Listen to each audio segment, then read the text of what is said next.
श्री सद्गुरुदेव भगवान की जय। श्री सीताराम सरकार की जय। श्री राधा रमण लाल की जय।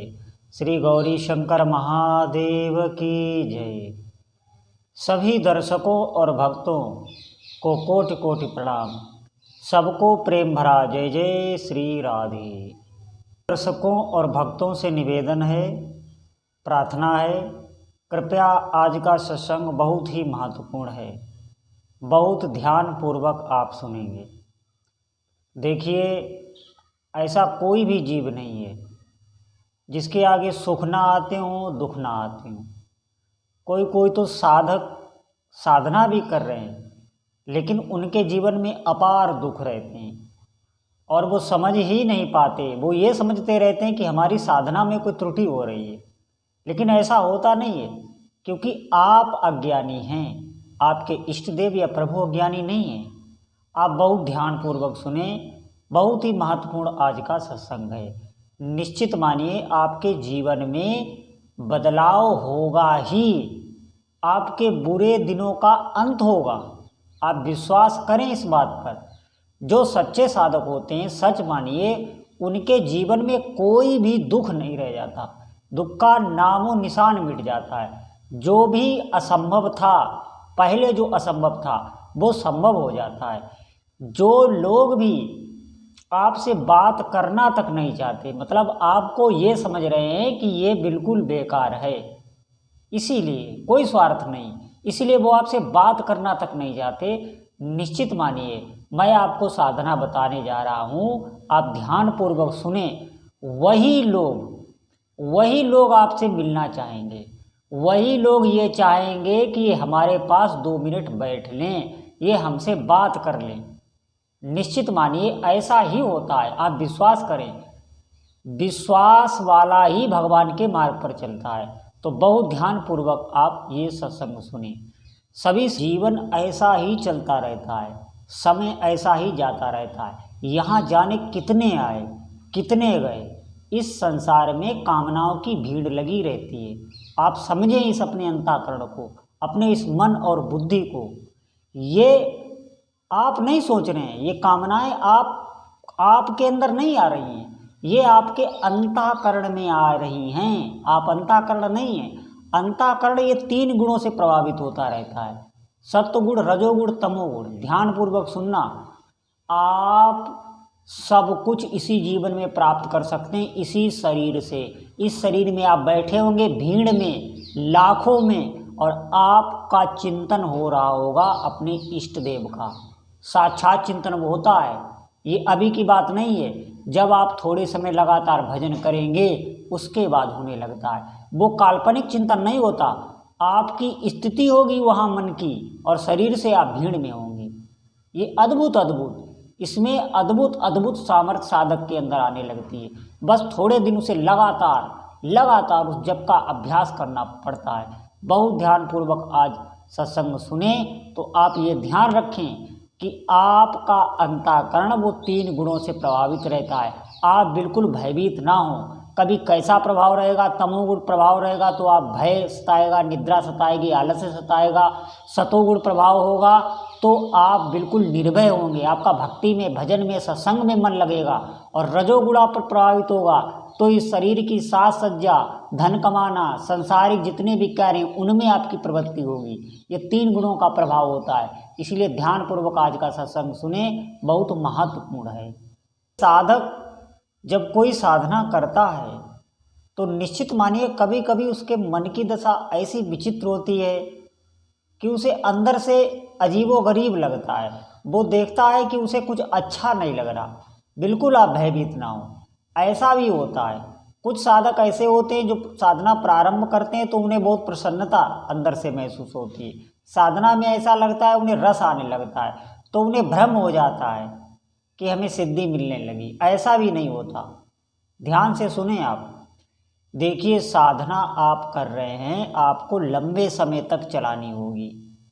निश्चित मानिए, ये जो भी हमें असंभव लग रहा है, जो भी हमें दुख लग रहा है, या जो भी हम कामनाएं चाह रहे हैं, जो भी हमारी मन की इच्छाएं हैं वो पूरी नहीं हो रही हैं, इसके पीछे पता है कारण क्या है? इसके पीछे कारण 3 गुण हैं, सत्वगुण, रजोगुण और तमोगुण। निश्चित मानिए सत्वगुण, रजोगुण, तमोगुण, इन 3 गुणों से ही ये सारी सृष्टि चल रही है। और हमारा जो अंतःकरण, जो हमारा ये शरीर है, इसके अंदर एक सूक्ष्म शरीर है जहाँ से सारा विचार, चिंतन सब कुछ वहीं से चल रहा है। वह सूक्ष्म शरीर इन 3 गुणों से ही चलता है, इन 3 गुणों से प्रभावित रहता है। ध्यान रखना, अगर अभी आपके मन में आलस है, प्रमाद है, अंधकार छाया हुआ है, किसी से बात करने की इच्छा नहीं हो रही, राग, द्वेष, लोभ, मोह, ईर्ष्या ये सब रहते हैं, तो ये तमोगुण प्रधान है। तो समझिए आपके अंदर तमोगुण है। ये तमोगुण एक ऊर्जा होती है, उसी हिसाब से आपकी बुद्धि सोचेगी। वैसा ही आप, दूसरा कोई कितना भी अच्छा वचन बोलता हो, लेकिन आप पर दूसरा प्रभाव करेंगे। क्यों? क्योंकि आपकी बुद्धि तमोगुण से ग्रसित है। उस एनर्जी के ऊपर आपकी बुद्धि काम नहीं कर सकती, उसके अंतर्गत काम करेगी। और जब रजोगुण होगा तब आप कर्मों में प्रवृत्त होंगे। बहुत सी कामनाएं आपके अंदर आएंगी, ये कर लें, वो कर लें, बहुत सी इच्छाएं, कामनाओं का ढेर लग जाएगा। कर्मों में प्रवृत्ति होना ये रजोगुण का है। शारीरिक सौंदर्य को निखारना और भी शरीर से संबंधित, शरीर को सुख देना, जितनी भी भौतिकता है वो रजोगुण में ही आती है प्रायः। और सतोगुण ये शांतिदायक है। सतोगुण, पहली बात तो ये है, कलयुग में आना कठिन है। लेकिन ध्यान से सुनना हमारी बात को, कठिन किनके लिए है? जो भगवान के नाम से विमुख हैं। सतोगुण का क्या लक्षण है? आपके अंदर अपूर्व शांति रहेगी, कोई भी आपकी शांति छीन नहीं सकता। और सत्कर्मों में स्वाभाविक ही आपकी प्रवृत्ति होगी। आपको सत्संग सुनने का मन होगा, आपको जप करने का मन होगा, आपको कठोर साधना करने की इच्छा होगी। ये सतोगुण का लक्षण है। आप इच्छा, आपके अंदर जो भी संकल्प उठेगा वो साधना से संबंधित उठेगा, परमार्थ का संकल्प उठेगा, धर्म का संकल्प उठेगा। ये अगर ये चीज़ें हैं तो आप समझ लिए आपके अंदर सतोगुण है। लेकिन ये बराबर नहीं रहता, आता जाता रहता है, इसको बराबर स्थित करना है। और सतोगुण की एक सबसे बड़ी पहचान ये है कि आप दुखी नहीं हो सकते स्वप्न में भी। प्रसन्नता का कारण, आंतरिक सुख का कारण सतोगुण ही है। और सतोगुण के बाद शुद्ध सतोगुण आता है। आप धैर्यपूर्वक सुने यह बात, शुद्ध सतोगुण में आप अखंड परमानंद प्राप्त करेंगे। आपका आनंद कोई छीन नहीं सकता। इसी शरीर में, इसी शरीर के रहते रहते आप आनंद में रहेंगे। ऐसा नहीं है कि मृत्यु के बाद हम कहीं दूसरे लोक में जाएंगे, भोग भोगेंगे, नहीं। इस शरीर में इन्हीं आँखों से, इसी बुद्धि से आप उस रस का अनुभव करेंगे। आप ध्यानपूर्वक सुनना, बस आपको चलना है, सतमार्ग पर चलना है। सतमार्ग का मतलब आपको जप परायण रहना है, दूसरा कोई साधन नहीं है। आप करके देख लें, मैं बता रहा हूँ आपको युक्ति। आपको नाम जप के परायण रहना है। देखिए, बगैर कर्म किए ये मन आपको रहने नहीं देगा। आप बगैर कर्म किए नहीं रह सकते। तो कर्म, जब आपको कर्म ही करना है तो आप जितनी भी घर गृहस्थी की सेवाएं हैं वो मत छोड़िए, वो करते रहिए और उसके साथ में भजन करते रहिए। सतोगुण की वृद्धि आपके जीवन में हो जाएगी। सतोगुण में आप ऐसा समझिए बिल्कुल अंधकार का नाश हो जाता है, प्रकाश ही प्रकाश हो जाता है, सूक्ष्म शरीर का विस्तार हो जाता है। जो आपका सूक्ष्म शरीर है वो ज्ञानवान हो जाता है, वो इस लोक और परलोक सबको बराबर देखता रहता है, उसकी समझ में सब आ जाता है। जो सूक्ष्म शरीर हमारा है वो इस ब्रह्मांड से जुड़ा हुआ है। हम अज्ञान के कारण उसको जागृत नहीं कर पाते। ध्यान रखना सभी साधकों हमारी बात। हमारे अंदर अज्ञान है, इतनी मूढ़ता है, भोगों के प्रति हमारा इतना आकर्षण है और तमोगुण का पर्दा चढ़ा रहता है, इसे ही अंधकार कहते हैं। अब हम अंधकार में हैं तो हम क्या जाने प्रकाश क्या होता है। आप ध्यान से सुने, आप भजन परायण रहें, कुछ ही दिनों में आप देखेंगे आपका सूक्ष्म शरीर जागृत होने लगे, सतोगुण आप पर हावी होने लगेगा। निश्चित मानिए, भजन का ये लक्षण ही है। क्यों? जैसे आप ध्यान से सुनना, अभी आप बहुत ज़्यादा शारीरिक मेहनत करें, बहुत ज़्यादा आप कोई शारीरिक मेहनत करें, कर्म परायण रहें, धन कमाएं, उसके बाद देखना आलस्य प्रमाद आएगा। और एक बात और धरना, इंद्रियां भी बहिर्मुख हो जाती हैं। आप कोई भी सांसारिक कार्य किसी विशेष प्रबल कामना लेके करिए, मेहनत करिए, देखना जब आपको उसमें सफलता मिलेगी तुरंत आपकी इंद्रियां बहिर्मुख हो जाएंगी। भोग भोगने में, आप व्यभिचार करने में, आप गलत रास्तों में उतरने लगेंगे। यही लक्षण है कि आप रजोगुण में थे और आप अब तमोगुण में जाने लगे। और यही आप योगा करिए, भगवान का कोई भजन करिए, जप करिए, ये भी तो कर्म है, ये सतोगुण कर्म है, इनको आप करिए तो आप तमोगुण में नहीं जा पाएंगे। आपकी इंद्रियां बहिर्मुख नहीं होंगी, आप अंतर्मुख आपकी इंद्रियां होने लगेंगी, आप संतुलित होने लगेंगे, आपका जीवन ठीक होने लगेगा। ये इन सत्कर्मों का प्रभाव है और ये संसारिक कर्मों का प्रभाव है।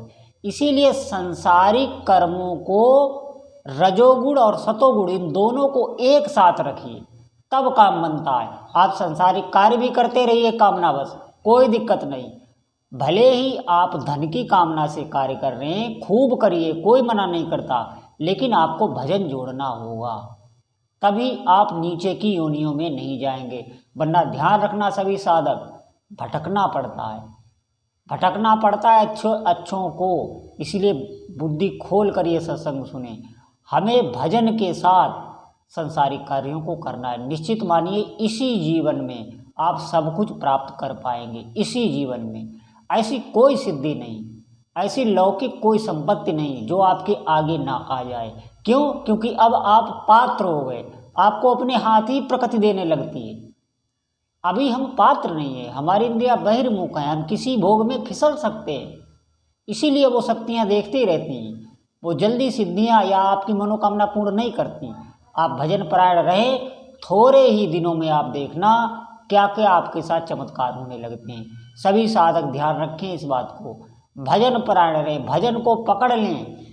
जैसे हम सांसारिक कार्य करते हैं, जैसे हम सांसारिक भोगों को भोगते हैं, उसी प्रकार हम भजन का भी नियम बनाएं और उसको करें। थोड़े समय बाद आप देखना आपकी बुद्धि निर्मल होने लगेगी, सूक्ष्म शरीर आपका जागृत होने लगेगा, आपको अलौकिक अनुभूतियां होने लगेंगी।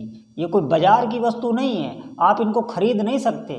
ये अध्यात्म मार्ग है, सत्य मार्ग है, इस पे आप चलिए। आप विश्वास करके भजन परायण रहिए। जो भी आपके इष्ट देवता हैं, आप सिर्फ उनका नाम पकड़ लिए, कोई पूजा पाठ करने की आवश्यकता नहीं। आप उनका मधुर मधुर नाम स्मरण करते हुए सभी संसारिक कार्यों को करिए। थोड़े ही दिनों में आपको सिद्धि मिलने लगेगी, आप इन दुखों से ऊपर उठने लगेंगे। तो सभी भक्तों से अनुरोध है कि भजन करें खूब डट के, फिर देखो आपके जीवन में क्या क्या चमत्कार होते हैं। बोलो जय जय श्री सीताराम।